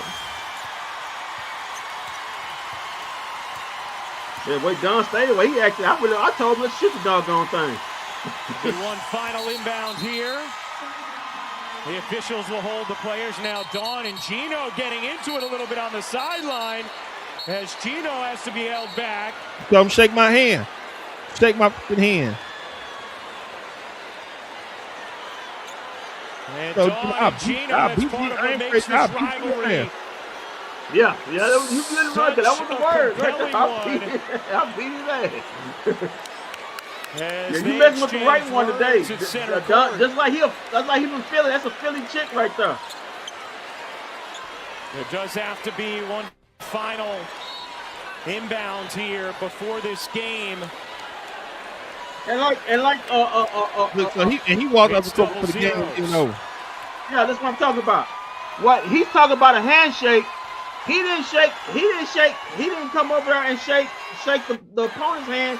His team showed more class. Showed more class in the defeat than he did. National title. But people give him people escape him out and stuff like that. But that was sorry for what he's doing. He's doing the exact same thing. He walked up and called salty, like I said, a salty white man who got beat down by this black woman and her team. Andrea Carter said it best. She was like, to me, it felt like it was premeditated because his team lost, so he had to find some way to get the attention off of the fact that they lost. His team got beat down. And they got beat down. Escalated from there. They got beat down. And Holly is with Dawn Staley right now. Well, Coach, something happened there at the end of the game. What went wrong on the sideline right now? I have no idea. But I'm going to let you know this. I'm of integrity. So if I did something wrong to Gino, I had no idea what I did. I guess he thought I didn't shake his hand at the beginning of the game. I didn't know. I went down there pregame, shook everybody on his staff's hand. I don't know what he came with after the game, but hey, sometimes things get heated. We move on. Okay, let's get to your team because that was a dominant performance. How did they come out with such suffocating defense and set the tone in this game? We wanted to win, and our kids laid it on the line. They were locked in for every minute, every second of the game, even when they came back. I thought we were scrappy. I thought we wanted to win, and we displayed that. And I'm super proud of our kids, and I'm not going to let any incident take anything away from the performance on the floor. Two of your new players, Agat Makira, freshman, Tanaya Latson out of the portal. They were your stars tonight. How have you adapted them to your culture and your winning ways, Don Staley? How about this? They're just really cool individuals. It's all about. Like, I am overjoyed. I'm giving God the glory because he made it possible. His will was done today. Well, we'll see you on Easter Sunday to play for a championship. I appreciate your time in this moment. Thank you. He is risen.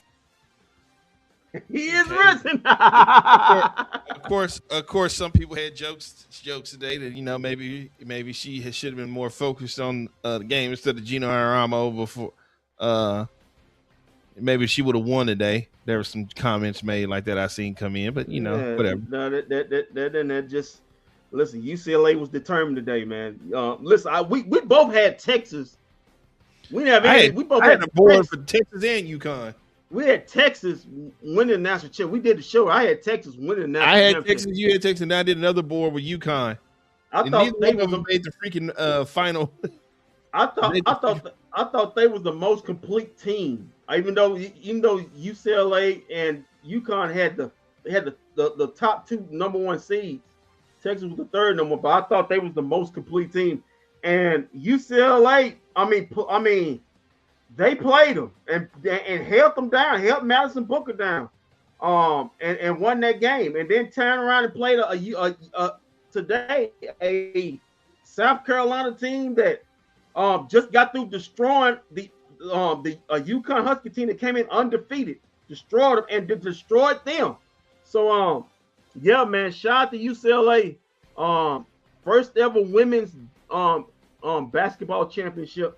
Finally get to hang one round next to all those men basketball championships they got. So they got a natty of their own. But yeah, going back to the comment you made, listen, it didn't matter. That was a determined UCLA team. But I see that Don Staley handled her hot air better than Gino handled his today, and that just shows the character of a person. But he apologized. He should apologize before then, but it is what it is. But sometimes like a famous guy said, "Well, what I said."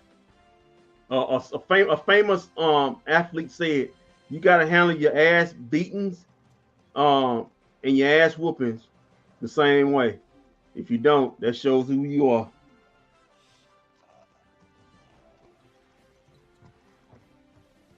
Yeah. Point blank, period. The Mavericks look like they are about to, if they haven't won. It's now 133 to 126. It's about 10.8. The Mavericks about to go on to win this game. In the regulation, the Mavericks win 134 to 128. 128. All right, let's get to the post game of this win right here. Let's go directly into the stats and effects. Now, guys, we watched it, but we didn't watch it. So, well, anybody's under a rock. Luka Doncic and Austin Reeves are basically out for the rest of the regular season and probably the first round of the playoffs, which meaning the Lakers gonna go home early this year. Again, back to back. So tough break for the Lakers. But the Mavericks coming off a Cooper Flag game. He pumped in 51 last game in a loss to the Orlando Magic. Cooper Flag again tonight. He pumped in. And now the Bronny era can begin in Lakers because he's gonna take Bronny James tonight. He's got 9 minutes. He got 5 points tonight. Man, not 9 minutes. That's all he got. That's all he got. 9 minutes. I mean, half the team is hurt. Half the team is hurt. And all he can get 9 minutes. Yeah, he got some run. He got some run, man. Come on, man. I guess his daddy didn't get him in the NBA. That's all he got was 9 minutes. Every guard they got is hurt. And all he got is 9 minutes. But yeah, man, Cooper Flag. Cooper Flag got the pumping in 51. He pumped in 45 tonight, Walt. So Cooper, man, listen, for all and purposes, I don't think he's gonna get Rookie of the Year.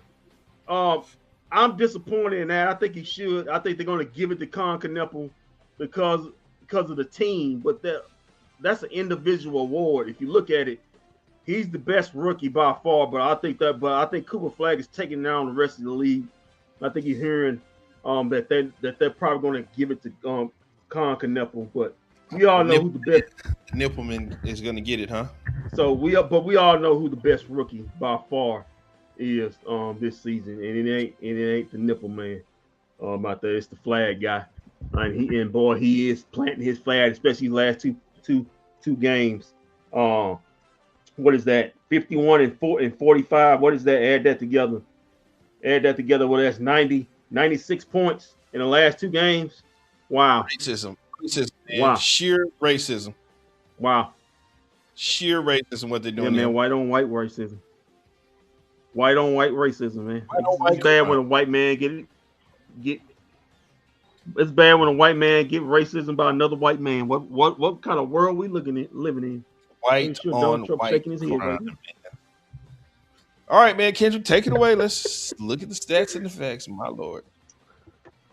Okay, let's get to the team stats. So this 134 to 128 win. The Mavericks now 25 and 53. The Lakers now 50 and 28. Still in third place because they own the tiebreaker over the Denver Nuggets, but let's face facts. The Lakers got some more losses to get, so they may end up in fifth by the time the season's over with. But let's get to the stats and facts. Both teams shoot 52% from the field, but the Mavericks they were blazing from three. 44% from three, 14 out of 32. The Lakers, they missed the Luke man and Mr. AR-15. They were just 8 of 27 from three. That's 30%. Free throws, both teams shot a lot of free throws in this game, Walt. The Mavericks were 28 of 36 for 78%. Meanwhile, the Lakers were 26 of 33 for 79%. Rebounds go the Lakers' way by a lot, 49 of 38. And offensive glass, the Lakers won that also 11 to 8. Assists, 36 to 27, favor the Lakers. Steals in favor of the Mavs, Walt, 11 to 6 on that one. Blocks 5 to 1 favor Mavericks. Total turnovers. Walt, Coach Kidd gonna love this. The Mavericks only committed seven turnovers in this game. 7 turnovers in this game. Yeah, man, that's gonna make Coach Kidd smile. You know, even though he got snitched on by his 27% owner this week, had to answer questions. He's gonna be pretty happy about that. They only gave up 9 points off those 7 turnovers. Meanwhile, the Lakers had committed 12 turnovers, giving up 21 points. Fast break points 24 to 14 in favor of the Mavericks, and points in the paint favor the Lakers 66 to 55. Largest lead for both teams. Largest lead for the Lakers with 1 point. Largest lead for the Mavericks with 22. Yeah, might have to check Mark Cuban for a wire. Get back to the game. The Dallas Mavericks stats, their individual stats, if you will. For the Mavericks, Daniel Gafford played 20 minutes. He had 7 points. He was 2 of 4 from the field. He had 7 rebounds in this game. 2 steals, 2 blocks, and he hurt his shoulder again. He was a plus 19. Hopefully this will end his season. That man dragging that right. Get some ice hot on that shoulder and call it a day for the rest of the season, man. PJ Washington in his return, he had 15 points in 30 minutes. He was 6 of 10 from the field. He was 3 of 6 from the 3-point line. Shot that thing pretty good, 50%. He had 5 boards, 2 turnovers in this game. He was a -2. Najee Marshall had 13 points in 32 minutes, 5 of 9 from the field, 0 of 2 from 3, 3 of 6 from the free throw line. He had 7 rebounds and 7 of 6, 2 turnovers and 2 steals in this game. He was a -5. And Max Christie, 25 minutes, 8 points. He was 2 of 6 from 3, 2 of 2 from the free throw line. He had 1 rebound, 2 assists, 1 turnover, and 2 steals. He was a +2.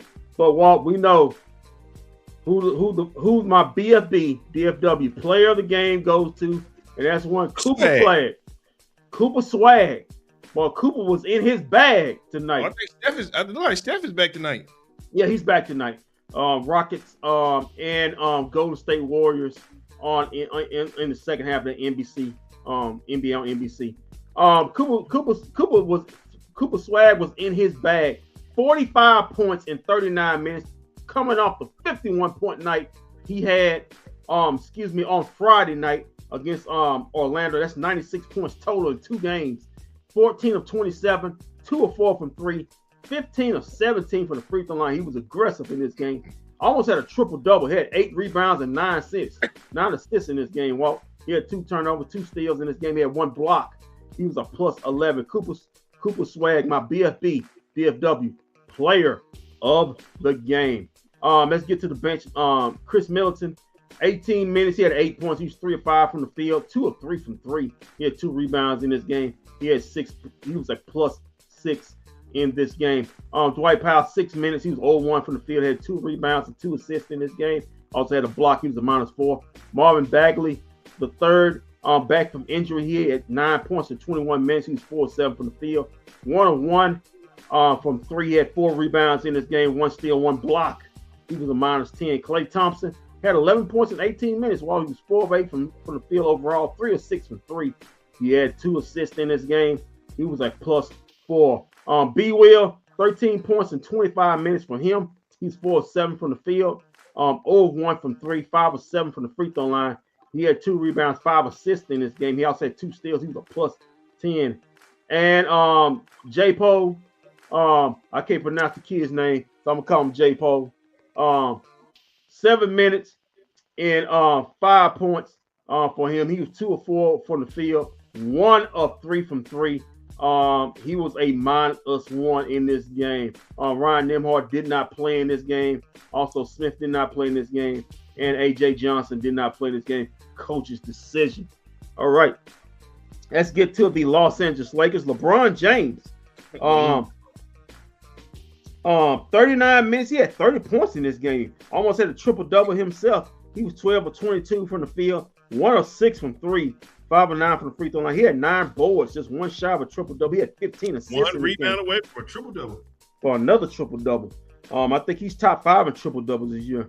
For the old man from Akron, Ohio. He had 4 turnovers during this game. He had 1 steal. He was a +1. Rudy Hachimura, 21 points in 39 minutes. He was 9 of 13 from the field overall. 3 of 5 from 3. He had 7 rebounds, 1 assist in this game. He was a +5. LaRivia, 14 points in 36 minutes. He was 3 of 11 from the field, 1 of 5 from 3, 7 of 8 from the free throw line. He had 5 boards, 1 assist, 2 turnovers, 2 steals in this game. He was a -3. DeAndre Ayton, 19 minutes. He had 13 points. He had 5.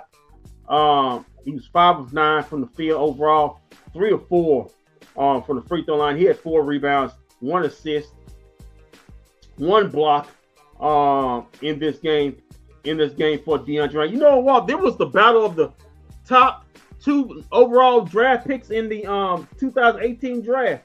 DeAndre Ayton and Marvin Bagley both picked 1 and 2. Ahead of Luka Doncic, who's picked 3rd by the Atlanta Hawks before traded to the Dallas Mavericks. But just a food for thought to know. Luke Kennard, he played point guard. My God, they need to find somebody else because he can't play point guard. 41 minutes, boy, he was bad today. 15 points, 5 of 17 from the field, 1 of 5 from 3. Is 4-4 from the free throw line. But boy, he had 16 rebounds in this game. 11 assists. So he did have a triple-double, but shooting, boy, he was bad today. So he had a triple-double in this game. He had 3 turnovers, 1 steal in this game. He was a +8 for Luke Kennard. Maxi Kleber, I think this is Maxi's first game back playing in Dallas since the trade. He had 2 points in 13 minutes, 1 of 2 from the field, 1 rebound, 3 assists, 1 steal for him. He was a +4. Maxi putting up Maxi minutes. Vanderbilt, 12 minutes. He had 5 points, 2 of 2 from the field, 1 of 1 from 3. He had 1 rebound, 1 assist in this game. He was a -19. Jackson Hayes, the former Longhorn, 23 points in 27 minutes. He was 8 of 10 from the field, 7 of 8 from the free throw line. He had 4 boards, 2 assists, 3 turnovers in this game. He was a -5. Kobe Bumpkin, 3 minutes, no points in the game. He's 0-1 from 3. He had 1 rebound in this game. He's a -14. Smith Jr., same thing, 2 minutes. He was 0-1 from 3, 1 rebound. He was a -1. And like you said, Bronny James, the Braun man, 9 minutes. Just 9 minutes and they didn't have a point guard on this team. That's all he played. Luke Kennard got 41 minutes. He only got 9. 9 minutes. He had 5 points. He got 15 points out of it. Yeah, he was 2 of 3 for the field. 1 of 2 for 3. He had 1 assist in this game. He was a -6 for LeBron James' boy. And Walt, that's your stats and facts of this 134 to 128 win. The Mavericks now 25-53. The Lakers are 50-28. Next up for the Mavericks is on Tuesday night. That's a late one, Walt, in the Intuit Dome to face the Kawhi and the Clippers. That's a 9:30 tip. I guess that'll be on KFAA because I mean nobody else will be dead caught on national TV catching that game. So Harper and our boy Mark Falwell gonna have the call, or Devin Harris gonna have the call for that one. So anybody wants to do some math, late tip, Clippers and Mavs in the Intuit Dome in Los Angeles, 9:30 on Tuesday night. Walt, back to you. Yeah, Kendra, I'm looking down here at the schedule. Is next Monday night will be the WNBA draft. Listen, I'm not gonna sugarcoat with you. We probably won't be back this season until April 12th. That will be Sunday. That will be our last Maverick game for the season. Thank God. Thank God. Thank God. Thank God. Thank God. He has risen. He has risen. We still got something left. Yes, he has risen. He has risen, and he is gone.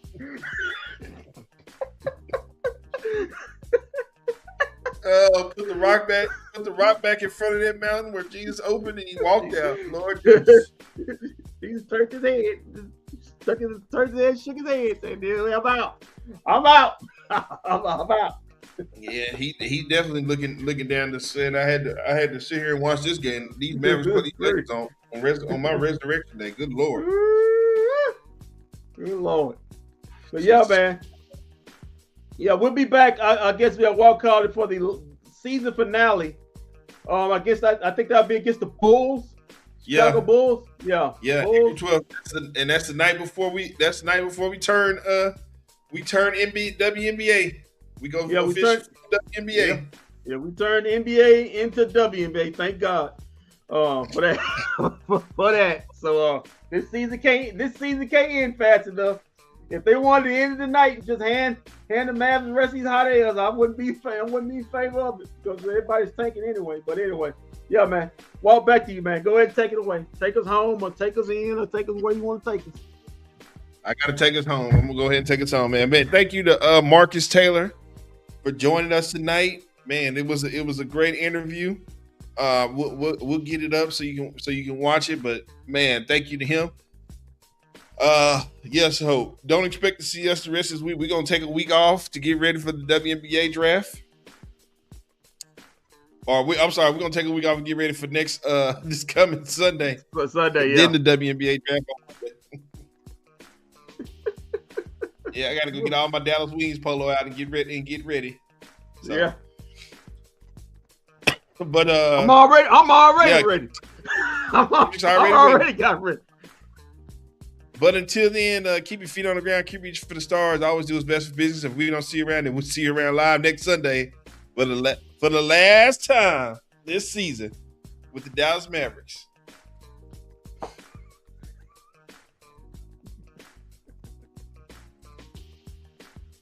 Hey, Cowboys, Mavs, Rangers, Stars, and Wings fans. It's me, Kendrick, here. I know the season may not or may be going exactly how you want it or not. But hey, like and subscribe to all those bFb DFW content. You see me I mean, forget about the other guys, you know, because I'm the real star here. But hey, if you want to see Walt, Shams, and Vosh, that's okay. It's okay. But remember, it's all about me. So still, like and subscribe for, you know, me and the other guys. Okay.